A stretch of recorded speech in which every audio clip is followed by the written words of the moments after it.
Everyone, welcome to our very first Fireside chat at Tswalu Kalahari Reserve. Most of you would have seen Dee on Wild Earth before. Deirdre Oppi, she's our she's our safari manager at Tswalu, and she's been one of our stalwarts with regards to the Wild Earth thing. Some of you may know me. My name is Dylan, and it is wonderful to see you all. And it's just really, today or this evening, we're actually just going to celebrate what Tswalu is about. So not just the Wild Earth stuff, but what we do behind the scenes, our research, the long run, artists, conservation, that kind of stuff. So obviously, please feel very welcome to feed any questions through as we're going. Dee and I, we're just going to sit and chat about some cool things, but it would be really good if you as the audience actually engage with us. Otherwise, we're just going to be talking about like superheroes and that kind of stuff, which we don't want to do. So if you want to chat to us, please just feel welcome to keep feeding questions through to us. Good evening. Hey, Dee, how's it, man? Okay. Good. Yeah. I just want to clarify one thing first. I'm not getting any comms. Now, I know I'm really deaf, but I'm not this deaf. So if anyone just wants to convince me that there's someone on the other end of the line here, please. Hello? Anyway, it's good seeing you all. I still can't hear anything. I'm just saying. Maybe just put the radio on the backrest of the seat. Oh, no, this one. This one. Come, let's help you here. I'm going to be the tech for the show. This is often what happens behind the scenes. I brought Dee with for two reasons. One is to do this stuff, and one is to start the fire. Take a seat. I don't know if I should go back to that, or should I put it on the fire? Well, we'll put one on the fire for good measure. As you were. Okay, I've got comms nicely now. Hello? That's good. That's okay, good. Yeah, I've got you loud and clear. At least we're providing some entertainment, if nothing else. Marcel, have you got me, eh? I got you. Okay, I don't have anyone else, but that's fine. So, now we can just have our own let's do this all over again. Yeah. Hi, everyone. So, Dee, it is, and I know, and with having been with the viewership a little bit as well in the early stages, certainly at Wild Earth at Tswalu, not the stuff in other places. You've been involved with them in other places down in the sands and that as well.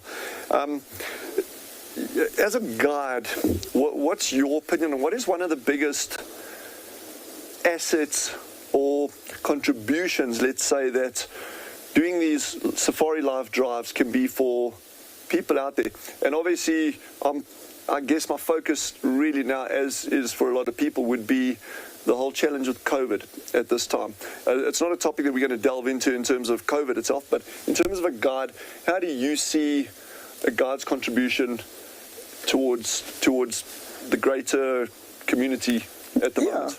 So I think we're able to take safari to the lounge of lots of people that might never ever be able to come on safari, firstly, as well as people that have been regular safari goers, but because of COVID can't get to their regular safari, so every morning with their coffee they can have a bit of a safari fix. I think that's important, but also the greater goal of education across whoever can watch it. I think that there's great information that's shared by all the different properties, all the different guides, and it is taking a conservation experience out there and making people more aware of what is out there, and I think it's a phenomenal thing. Yeah. I can't agree with you more. We've got I'm not mentioning names, but we've got a guest that's been coming here for 17 years now. So the family spends a lot of time here, and I was just so excited when I get messages from him, just like they're seeing foxes in their garden. This is back in the UK. And it's just, I think this, aside from the challenges that the tourism, hospitality, conservation industries face, as just one microcosm of what's going on around the globe, is that one of the positive spin-offs from this is, I think it's really heightened people's way that they perceive what they've actually got closer to home. You can do a backyard safari, Absolutely. right where you stay, whether you just have a balcony or that, we've gone through this before in Wild Earth. And I think exactly what you've said there is so, so key. This awareness that Wild Earth creates for conservation and guiding and that kind of stuff. It's just absolutely priceless certainly now, I guess I think we're just talking on behalf of the other guides. And we all know there are challenges, and maybe you can just as a bit of humor there, we can maybe chat about some of the challenges that we face as guides when we're on the ground in a vehicle. And we've got some great cameramen on board over here, but all of us have experienced the challenges of doing live presenting, to the greater audience and that. So I don't know if I think the biggest challenge is sometimes the animals don't cooperate.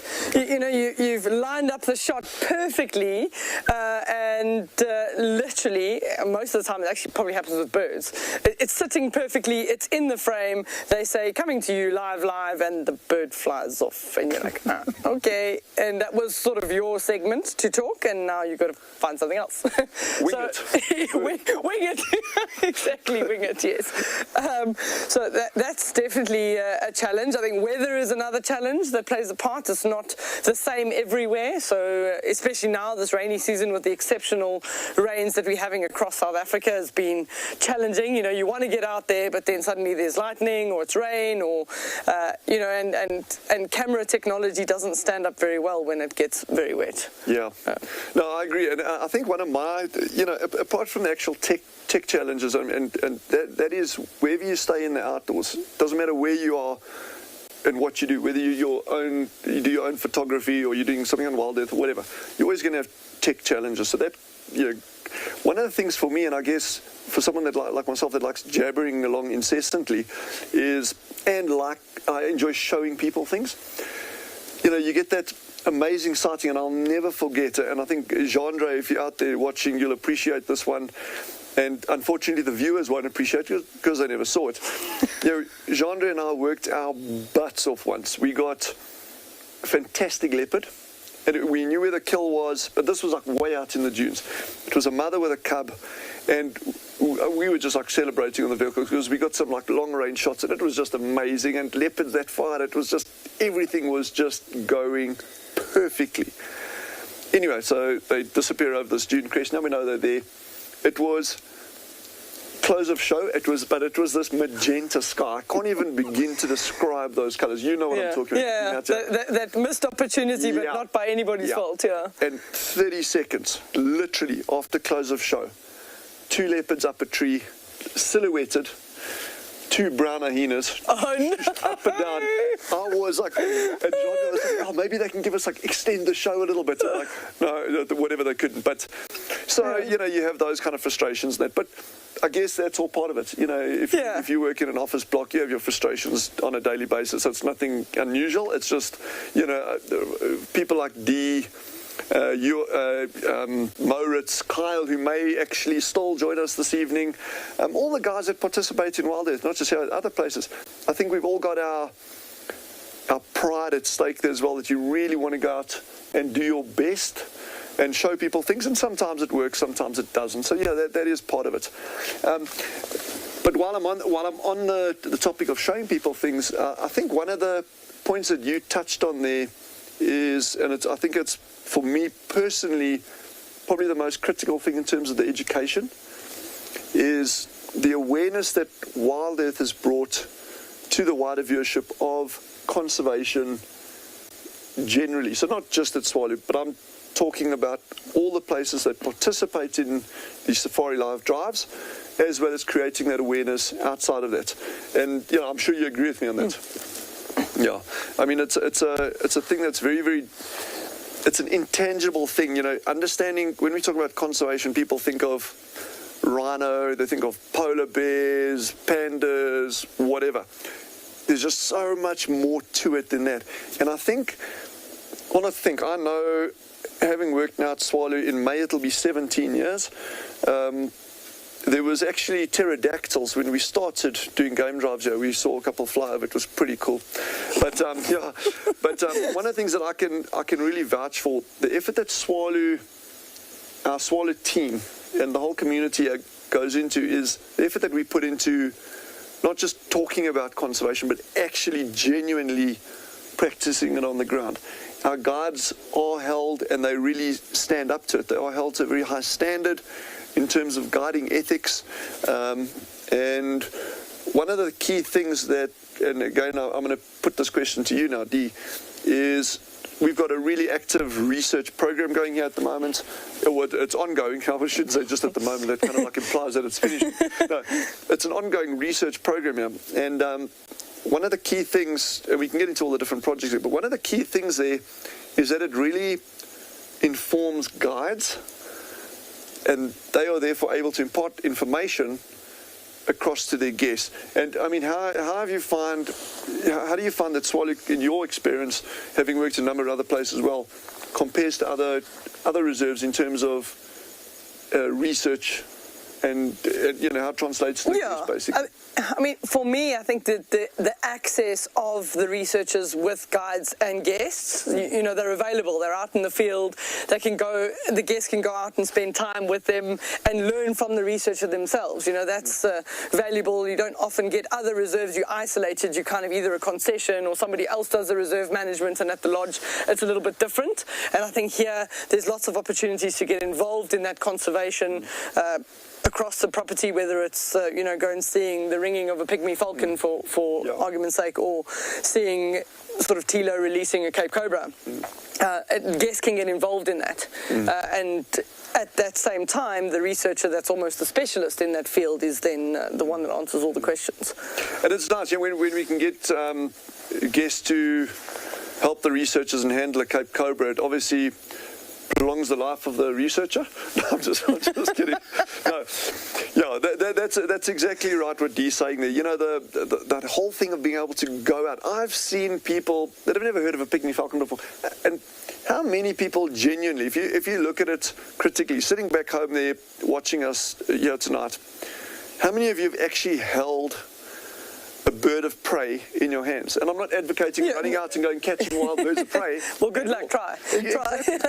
But it is a mind-blowing experience. And I've seen guest faces just like their mouths just drop, their jaws just drop when they're like actually holding this pygmy falcon. And then you can let it go. Yeah, let it go. Yeah. It's just mind-blowing. And we actually we're getting feedback just a day ago.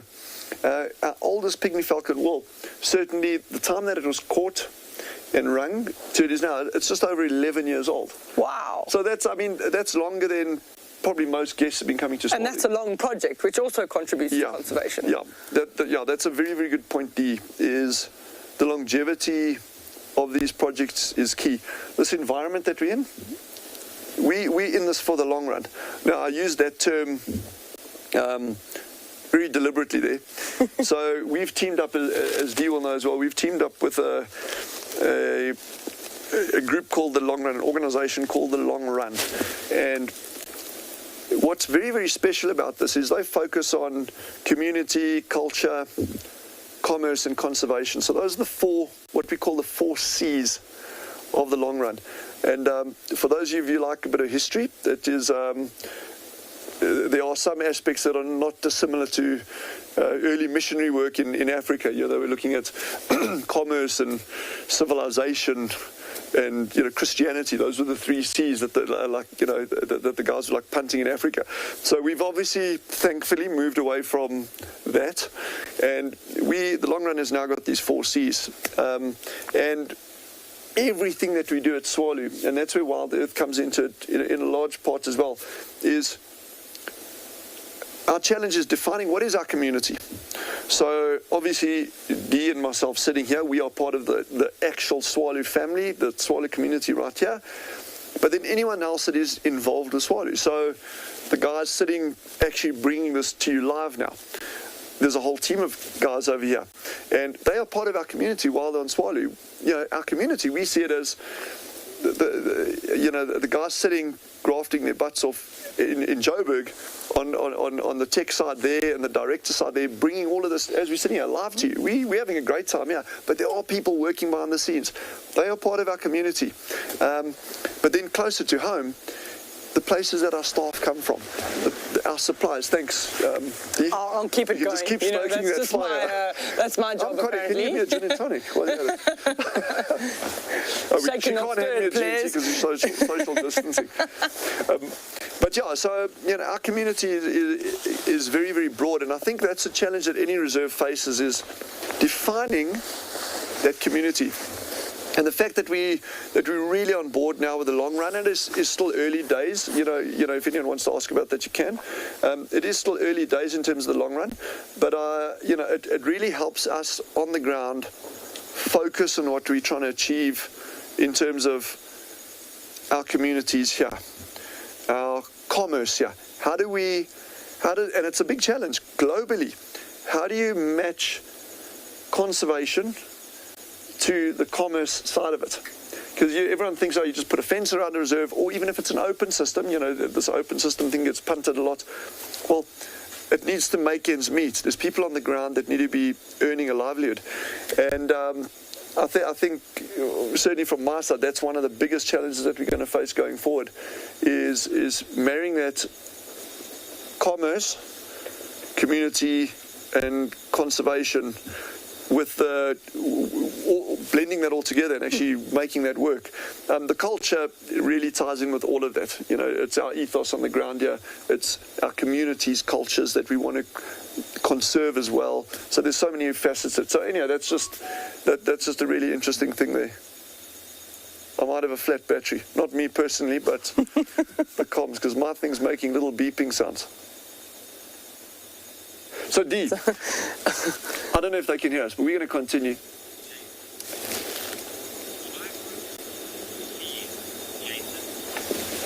So Jason has just asked a good question. Why focus on the 4 C's?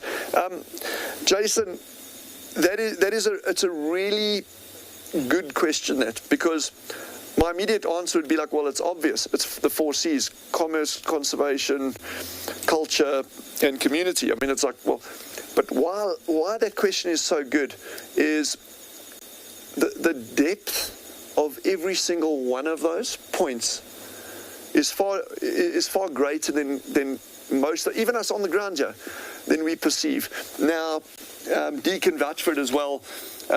As a safari coordinator or safari manager, you're responsible for making sure your team is not just getting in a game drive vehicle and driving around willy-nilly. You're looking at mileage, you're looking at diesel usage, you're looking at wear and tear on vehicles, service plans.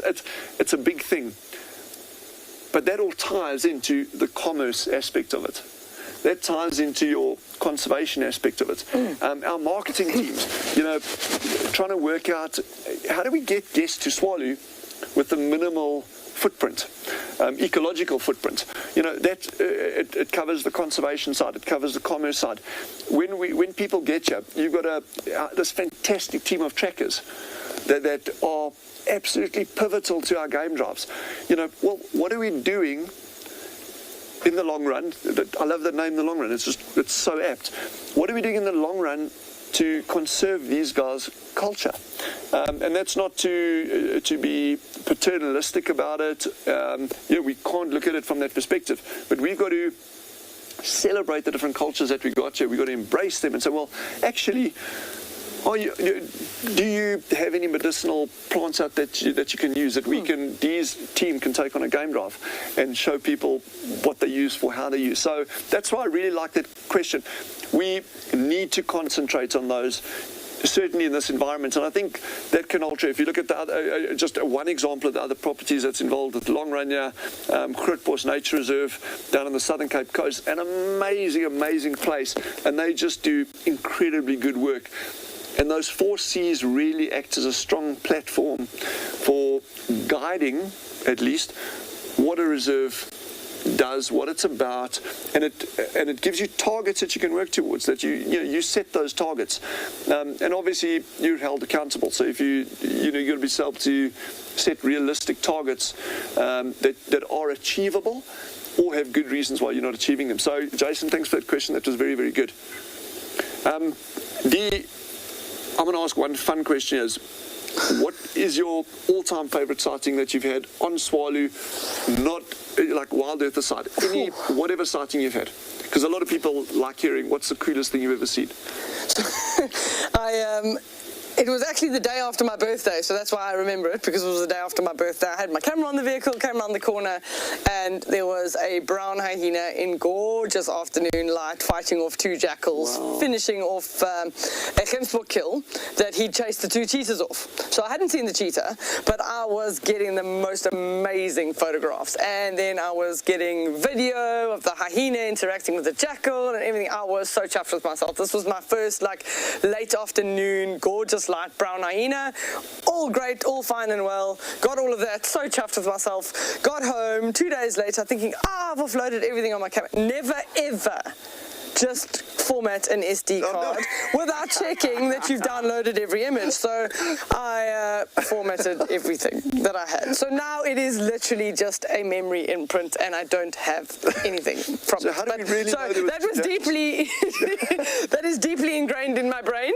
I will never forget the sighting, but I have no memory, as in physical format of that sighting. But sometimes those are the best sightings. Absolutely. You've just got a memory there, and every person on the planet will have something that they say, I wish I had a camera. Yeah. You know what? Suck it up. Enjoy the moment. No, It's absolutely, just like, absolutely. But, I remember you're not the first one that's did. No, exactly. And I remember one morning coming in, and all the guests wanted to see was a porcupine. We tried hard the night before. Next morning, on the way in to the lodge, 5 porcupine cross the road, but big one, little one, big one, little one, big one. And I was like, and in a line across the road. And I looked at the tracker. I'm like, but why? Just before game drive, we were on our way to the lodge. It couldn't have happened 20 minutes later with the guests on the vehicle. It happened before, and you just got to go, well, those are those moments that happen, and you just got to go with it. And so tell me, Dee, just remind me now, how long have you been involved in the guiding industry? It's a long time. Since 2001. So Are you giving your age away? You don't know how old I was in 2001. Well, you don't know that. No, but, okay. So honestly, almost 20 years. Okay. So I've been fortunate. I've been all over. Okay. All over. So and that's where I want to go with this. If you look at, and I know you've been involved in overlanding as well. You're working in some really, really top end in places, and then now Tswalu. Out of all the places you've been, what would you say? And this, guys, take a chill pill. This is not a marketing blurb. I'm just out of interest for myself, trying to get to grips with this, because I know what I would answer. What is it that would set Tswalu apart for you as a professional guide that's worked in a range of different areas, in a range of really, really good lodges and overlanding? What sets Tswalu apart? What would make people come to Tswalu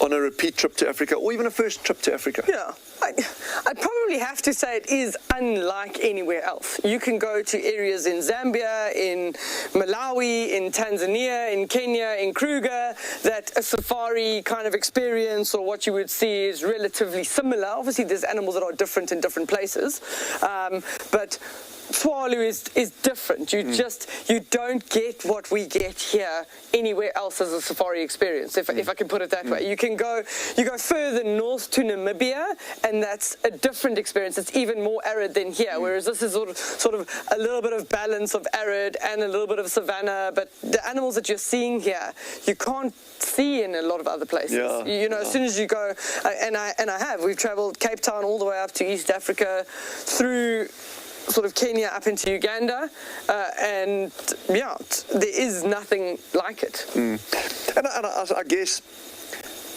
that is the challenge, is saying, well, if a guest has had the fortune, or whatever we want to call it, of coming to Africa multiple times, well, then you can say, okay, well, come to Tswalu. It's a really cool, different destination.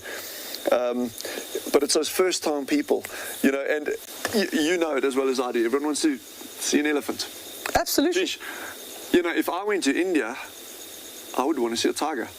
Yeah, I want to say know. black leopard. But Yeah. a tiger's on my Haven't you list. seen one? Did the guys, did Moritz tell you about that black leopard they got you at Tswalu on that last? No, he didn't. you Okay, don't worry about it. Don't worry about it. Dee will try her best to show you black leopard on her next feature on Safari Live. Don't worry, it's these beautiful little black leopard cubs. I would, but yeah. Yeah. No, I'm just Don't make promises that I have to keep, huh? Don't make your problem. No, but okay. On a serious note, I mean that's exactly the thing. There is, Tswalu has got so much to offer. But that being said, I don't think anyone traveling to South Africa or traveling to Southern Africa, traveling to the sub-region or Africa in general will be disappointed by a first-time visit. Africa is just an absolute magnet for people. I've yet to meet someone, and I've yet to meet someone that can look me in the eye and say they absolutely hated their safari trip. It just doesn't happen. I'm sure it can happen. I'm sure there's someone jumping up and down on a couch now saying, I didn't like it. Well, okay, then don't watch the channel, you know. but it's Africa is just an absolute magnet for people, and it always has been. You know, you go into these early records. It's just got this. There's this atmosphere. I was driving back from. My wife and I and Wendy, our long-standing pangolin researcher, we went up to Grabie's Falls.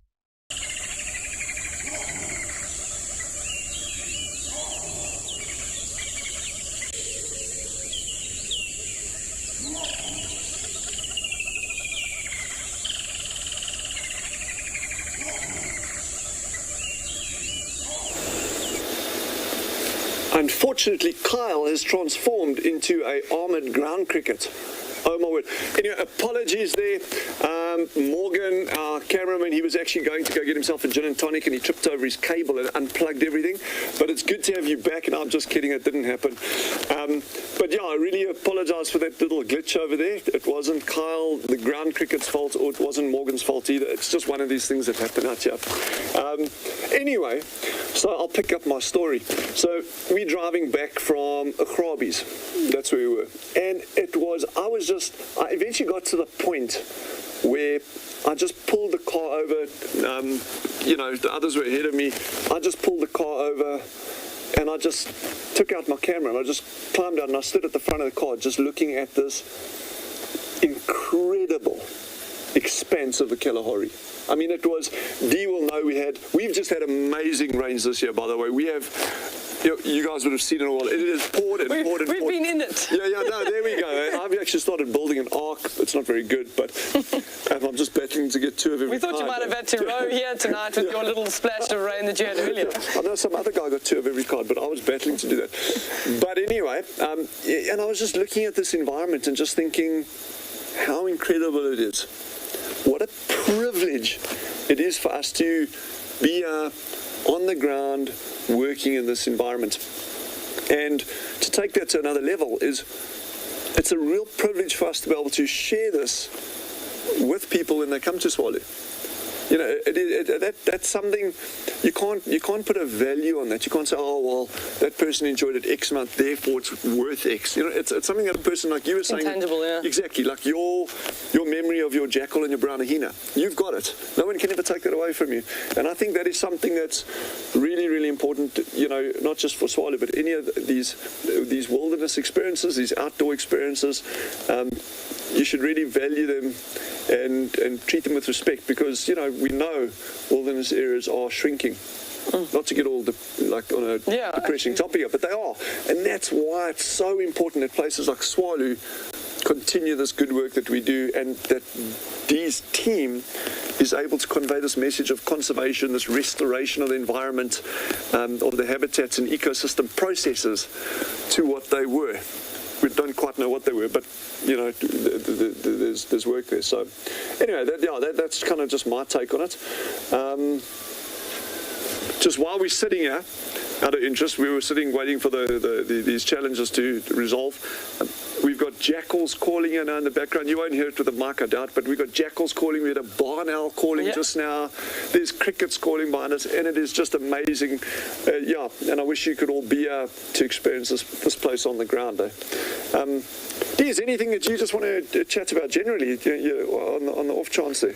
Yeah, I'd probably just add to what you were saying earlier. You know, we're talking long run, and every marathon starts with the first step. And I think, you know, with Tswalu taking that first step to just sort of get what is our baseline, what is our goal, and how do we get there, and how do we take those steps. But I do think if everybody, and certainly in this time now with COVID, has realized we do need to be more sustainable. We do need, you know, suddenly with no air travel and, you know, the skies over places like India suddenly clearing and realizing, hang on, that's air pollution, and now suddenly we don't have that many cars on the road, and people starting to think more about that now. I think it's so much more important that all of those, that sort of conservation and community, they all are essential, and one's not really going to exist without the other. So conservation won't exist without the buy-in of the community, because if the community doesn't potentially benefit by jobs or security,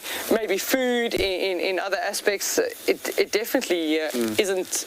You know, we've got to look to the future to be more sustainable. No, you know, you're quite right there. Charles has just asked a question, and I'm just going to keep letting you field these. Charles has asked, would you describe Tswalu as the ultimate safari experience? I just want a word of caution there for those of you who do know me. I am half deaf, so if I get someone's name or the question wrong, just don't slay me. Feel free to if you. But anyway, so Charles has asked. Would I say the ultimate safari experience? Wow, that puts pressure on an answer, because you know, it depends on what you're comparing it to. Because I feel it's uncomparable to anything else. You know, if somebody said to me, you know, I've been fortunate to have done a gorilla experience, and I would do that again, and that's also an ultimate experience. So there's different things as to what's an ultimate experience, and I think sometimes if you are going to make the effort to come all the way to Southern Africa, South Africa, and Tswalu is one of your destinations of that would be perfectly fantastic. But there are so many others that sort of in combination will give you almost an ultimate experience. And Tswalu is certainly an aspect of that. I think we'd be greedy to say we're the only ones and we're the best, but we certainly are different and unique. And as a combination safari, you were talking earlier about now, for example, not necessarily having elephants here, but you know, as a combination, I think it's great. But there are, that's a tough question. That's a tough. What would you say? No, I agree wholeheartedly with you. It's that everyone's experience is different, and they go to a different area. And some people have gorillas, and that's their passion. That's all they've ever wanted to see. They don't want to go see a bat-head fox. Others, all they ever want to see is a bat-head fox. Yeah, it's different. So you're totally right. Which leads on to another question from Leslie. And Leslie has asked, in our opinion, what would you say is the best time of year to visit Tswalu?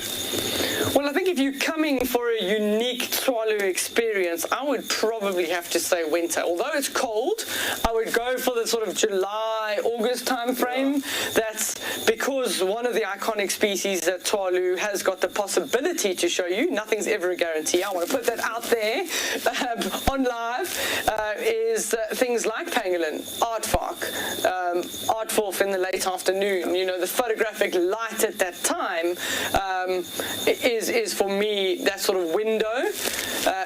It is cold, so that's one of the things that you will have to be prepared for, but you know, things are different. But any safari at any time, you're going to see the best of what's available at that time. Yeah, agreed. So, but for me, I'd say the wind. I personally am not a person that likes cold weather, but if you want to see the unique things that the Kalahari has to offer in the daytime, I would say July, August. Yeah. So if you want to see Kyle, the armoured ground cricket, you have to come now. Yeah. Kyle's exiting the building. He's left. So Danny has asked, and here's a question that we can kind of answer very easily at this time of the year. So Danny's question is, why is it sometimes referred to as the green Kalahari? Fortunately enough, it's because we've had some rain. I think it's been the red Kalahari for the last few years, being in drought conditions, but green Kalahari because of the vegetation. Yeah. More so if you head further north, you're heading into the desert, the true desert, into Namibia, which has a lot less rainfall and therefore more sand. Yeah. A lot more sand. Yeah, that's exactly right. And people often think of, and certainly if you think of Tswalu as the Kalahari, Tswalu is a minuscule, however, even for its size, Tswalu is a minuscule portion of what constitutes the Kalahari. Especially if you're looking at it like a geological feature of the Kalahari sands, then it's a different story altogether. But like he's saying, the vegetation is so radically different. The rainfall patterns vary so widely over the region of Kalahari sands that you can get super arid, super wet. But I think if anyone wants to see the green Kalahari, now's the time to see it. There's no question. There's absolutely no question. I haven't even checked what our figures are after today, but I know on the reserve at the moment in the southern sections over 600 and probably 50 mils of rain after today's little splash. So the reserve's averaging somewhere over 400, I think, in some areas. Comfortably. The end of January, that sort of 250 mils in 5-hour cloud burst that brought the Kalahari a lot of water. I think it's just fantastic. I think for the groundwater, for the water table, everything that's been happening is just fantastic. Actually, I got hold of Renew to Blanche, Renew, our long-standing butterfly researcher, and actually I phoned him in excitement the other day, and I just said, I've never in my life seen this amount of butterflies on Tswalu. Yeah, exactly. There's water. Those common vagrants are just. There's clouds and clouds of them. It's amazing. So not just the sheer diversity of species, but like you say, the numbers of it. I mean, it was really, really spectacular. I want to touch on another thing in terms of the long run. We've chatted. Obviously, the commerce side is, it's a no-brainer. These places need to be able to generate income in order to cover costs. Any business, any company that needs to do that. The conservation side, the community side, we've touched on that. The other aspect that we've dabbled in a little bit is the culture side of it, and we can chat about your guys later, or just culture generally, and Kleinjan and that kind of thing. But from the Tswalu Foundation, so we're talking about the research. The Tswalu Foundation is the mothership, the overseer of research on Tswalu. But it's a little bit more than that. We've got this wonderful artist in residence program, which you've seen the guys firsthand, and that's that we got going. And we really, what we're trying to do by encouraging art on Tswalu is, well, not just art on Tswalu. We actually focus on South African artists, both up and coming and also very well-known established artists. And the idea behind that is that we create this culture of developing art in South Africa. It is, and that is not to say, I mean, there are remarkable artists all over the world in so many different mediums and formats. I mean, it's just like way beyond my level of skills there anyway. But there's all these amazing artists, but we really want to focus closer to home and say, well, let's get South African artists, let's grow it in South Africa and grow it locally where we can. So a lot of a substantial portion, and it varies from artist to artist, portion of the sales of the art goes straight into research, and that's quite important, because coming back to the commerce side of it and the conservation, linking all of these is we want to, and I hate the word manage, really, because it kind of like boxes things, but we really want to, let's say, look after Tswalu in the best way, be custodians of Tswalu in the best way possible. So research is one way, one conduit for enabling that. But now the challenge is, well, we need to fund research research. And when I say we, I'm talking about the Royal. We, as a community, we need to be able to fund research. And so the more funding streams that we can get for that, the stronger that research base will be. And again, I think that's just like a little anecdote there, side note there. I think that's another thing that COVID has really shown up, that don't have all your eggs in one basket, because whether it's on a reserve or outside it just makes it incredibly difficult to generate proper longevity to a project if you've put everything on, well, our funding comes from X, that's it. You need these multiple income streams. That's really what creates the strength in these things. And the same goes for community, same goes for culture.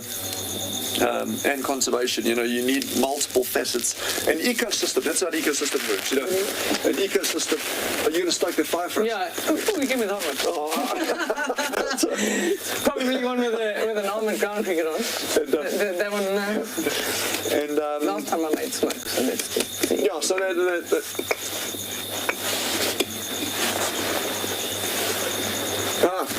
yeah. I feel like I'm the one on the hot spot here, because you got the questions and I'm like fielding them. So okay, let's go. So here's a really nice question. So Sizwe has just asked, do we know who the next artist in residence is? And you'll all be very pleased to know it is Kyle is our next artist in residence. No, it's not. Kyle is not our next artist in residence. Kyle would be devastated to know if I said that. Our next artist is someone very, very special. All of our artists are very special. I'm just putting it out there. But the next one is a lady that's coming in, actually starting on the 1st of March. If all goes according to plan, how things work these days. And that is an artist called Lady Scully. And you can Google her, have a look at her. She posts fairly prolifically on Instagram. Really, really very talented artist, and I think she's gonna fit in super, super well at the research centre. All of our artists stay down at the research centre, so we've got this beautiful studio. It's not a gallery, it's a studio. There's wonderful space that just looks out onto the mountains, and it's just a fantastic working, really inspirational space. So Lady Scully is our next artist in residence, just out of interest. So that's going, and we're not going to go too far ahead, but we've got some. Watch that space. We've got some really amazing artists lined up going forward, and our current artist Colbert Mashile. We just figuring out dates for his exhibition. I was going to say expedition. For his exhibition.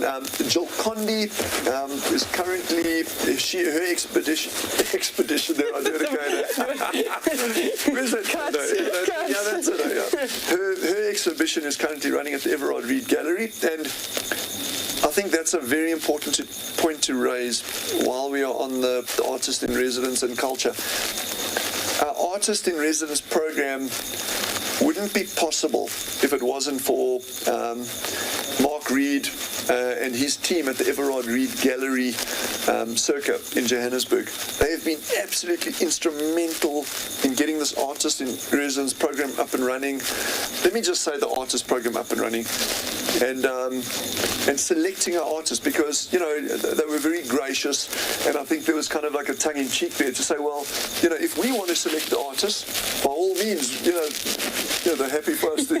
But I think we all realised very quickly we know nothing about art. We know nothing about art. We don't know enough about it. My idea of art is shocking, but so whoops. Whoa, that was so much. I said to Dee, you preempted that earlier, that you were possibly going to fall off the chair. I was going to fall off the chair. Anyway, but luckily I didn't.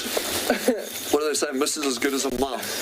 I'm quite enjoying this fireside chat. That would have been the cherry. That's not even in the blooper reel. That's not. There's people out there, I know you guys would have been cheering if I fell off this chair. Because how many times have we told you don't rock on your chair, right? That's not right. But lucky I have cat-like reflexes. Tabby cat. Yeah, that's it. So on a slightly different topic, and I know it's kind of been doing the rounds on social media and that kind of stuff. And we're not going to flog this horse, but the challenge that we have with one of the many challenges, I don't want to say the challenge, because conservation is faced with multiple challenges on multiple different levels. One of the challenges that one of our one of our colleagues have had is with this death of this leopard. A lot of you saw that on social media, and we're not going to go into that.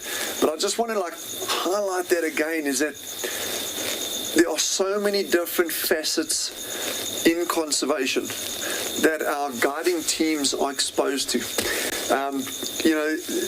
These ladies and gents, they go out there every single day. They've got to be fielding such a massive range of questions, from what is your favorite superhero to what do you think should be done about the death of this leopard. It is, I think there's probably very few, and I'm to stand on a humble platform over here. I think there's very few careers out there where an individual can be given so many questions to field of such wide diversity. What do you think of the politics in your country? Okay. What do you think about the politics somewhere else? Don't talk politics, don't talk religion. And don't say the third one. Yeah. So, it's always... when you're engaging with Dee and a team on Wild Earth, just bear that in mind. These people are going out there and they're just doing an amazingly good job. And all of our colleagues on the other reserves. It's not just about our team here. I see this as a really holistic approach to the community, to the guarding, to the commerce, to the culture of these things, that the artists in residence are critically important. The researchers are, the guides are. Someone working to repair roads after these rains that no one will ever know the name of the guy. The team, not just the guy, the team. Yeah. There's so much that's going on behind the scenes. The tech guys here, we can say what we like about power cuts and energy. There's a whole team of people that are working their butts off trying to make these things work and run and function. So it's a team effort. So conservation globally is a team effort, and I think not to go on too much about it. Dee, you've made a really smoky fire there. Did you not learn anything that we taught you earlier? No, we were a bit slow on putting new water on. That's the problem. But I think I've suffocated it half, and then we've had a lot of time to make a lot of calls. But I'm going to rescue this little guy that flew in earlier. Yeah. Carl's transformed again. He's trying to hide. No, he doesn't want to come up. He's a dung beetle that's just decided that he's going to bury himself in the fire pit wall there. We've had some really interesting questions and that coming through, and we got another one. You mean I've got another one? Sorry, Caroline has just asked a question. I just lost it a little bit. Something about conservation. Caroline, if you just repeat that, please.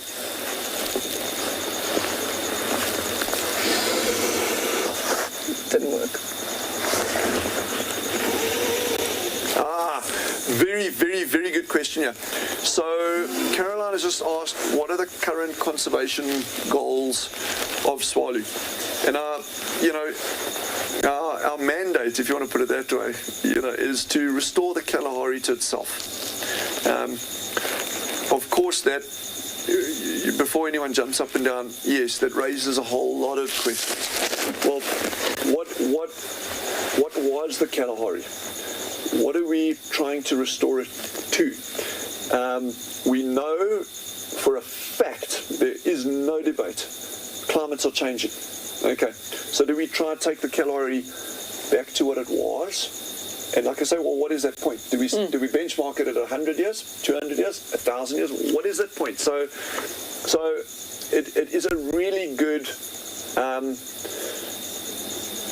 It's a really noble objective to say, okay, let's restore the Kalahari. The beauty of that, though, is that it also enables us on the ground to be a lot more fluid and a lot more adaptive in how we approach this.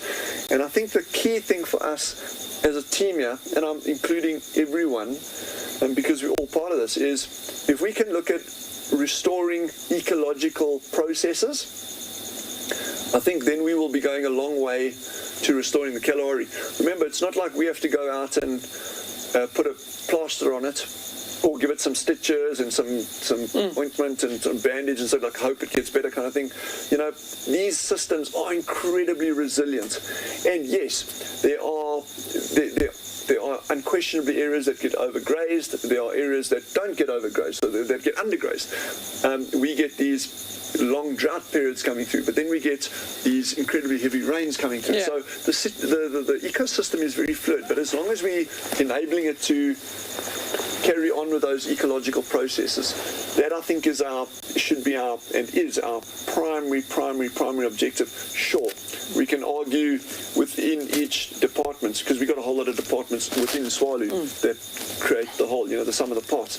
And we can say each department, that one's trying to achieve X, that one's trying to achieve X, that one's trying to achieve X. But bringing them back together under the long run, those 4 C's really focuses each department to say, well, what is our core objective, which is conservation? And within that conservation is like restoring ecological processes. And if we can get that right, then we would have made a success of it. As a entirety, as an entire unit, as a holistic ecosystem, then we would have won this battle. But the fun part is that it is an ongoing process. Yeah, there is no silver bullet. So you also have to sort of acknowledge the longevity of the thing. We've only been here, Tswalu, for 20 years. So we've seen a change in 20 years, but we don't know. Nobody was researching it beforehand. So it's exactly like you say, we don't know what was. So we can just hope that between us, the communities, conservation, it can continue for many more years, and hopefully then there'll be enough time. So it's almost like not quite a hands-off, but allow nature to do some of its own repairs. I think that takes time. Yeah, you're right. And I think one of the it's like one of those little exercises in psychology that I really enjoy doing with people is like, I like asking people, when they're on a reserve, any reserve that I've worked in, saying, okay, well, do you think this reserve is viable in the next 5 years? And the question is, of course it is. Unless it gets hit by an asteroid. Yeah, of course it is. Okay, well, what about the next 10 years, 20, 50, 100 years? And when you start going into that kind of like that realm of exceeding the normal human lifespan, when you're like, okay, what about the 75, 100, 150 years? Then it becomes like a really grey thing, and people are like, well, kind of like, it should be, we're not sure. And in my mind, if we're striving to maintain and develop and conserve ecological processes, then there should be no doubt in our minds, certainly with these larger reserves, whether or not they are sustainable indefinitely. If you can argue that a reserve would be sustainable indefinitely, I think then you're batting on a good wicket. And that's at every level. I mean, your conservation should be, your tourism should be, everything. Your cultural conservation, your community involvement needs to be on that long-term scale. And if it's not, then you should be turning around and sitting and asking questions, saying, well, are we achieving what we set out to achieve? And that's just, again, it's good that we got those long-run principles as a guide. It's not set in stone, but it's a guide for us. Yeah. Anyway, I have to go find Kyle. Where's Kyle? Oh. Wait, don't go anywhere. Morgan, did you see Kyle? Where he went to? Anyway, we will find Kyle. But for now, I think maybe Kyle's gone to bed already. But we really wanted to involve Kyle tonight, so hence he made an appearance. He says he couldn't be here in person, but he sends love, hugs and kisses to all of you out there. And I just want to say to Dee, it's been absolutely fantastic chatting to you. Believe it or not, we actually don't get to sit around a fire like this that often. Just chatting, so it's quite cool. And your input was just always, as always, really insightful, and I really appreciate your time. Thank you. And to all the viewers out there, it has been wonderful seeing. I can't see you, but you know what I mean. You can see us. I don't know if you can. I made a very smoky fire. Sorry. Yeah, that was a smoke screener. But it's been wonderful chatting to you in that, and hopefully we will be seeing more of all of you in the future. I have no idea what that means, but you know what I mean. In the long run. Yeah, that's it. And we'll see you out in the Kalahari, in the green, what for now is the green Kalahari. So thank you very much, and thanks to all our tech team for helping get this done. We'll see you soon. Just look at that. It is absolutely incredible. And as far as I can see, that all falls within the reserve. So it is a vast landscape, but we are gifted with these incredible things. Yeah, the wildcats, the aardvark, you name it. It just keeps on delivering. It's just such an incredible privilege to be out here.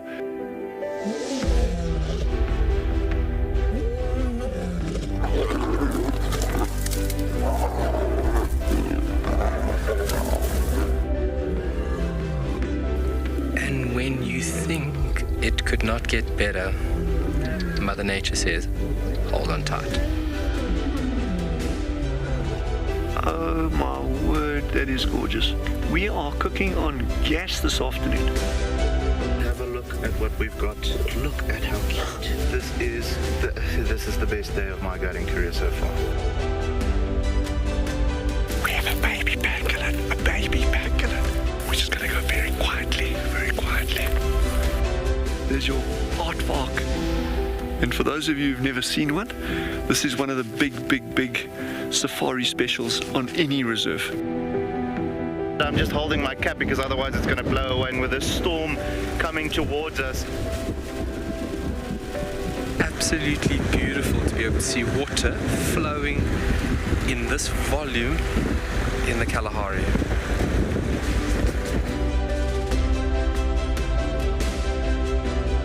Look at that. You can see the structural component of these flowers. It is perfect. Such a treat to be in and amongst these incredible insects. How lucky are we? You can see how close they are to the vehicle. Very curious. Oh, you can do it! There we go. We made it over. But look at that view. That's absolutely stunning. You can see how they're going into stalking mode. Okay, there we go.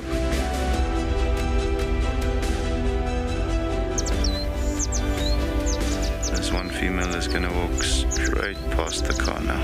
Absolutely stunning. Look at that. I mean, do we just not have the best jobs in the world? That was epic.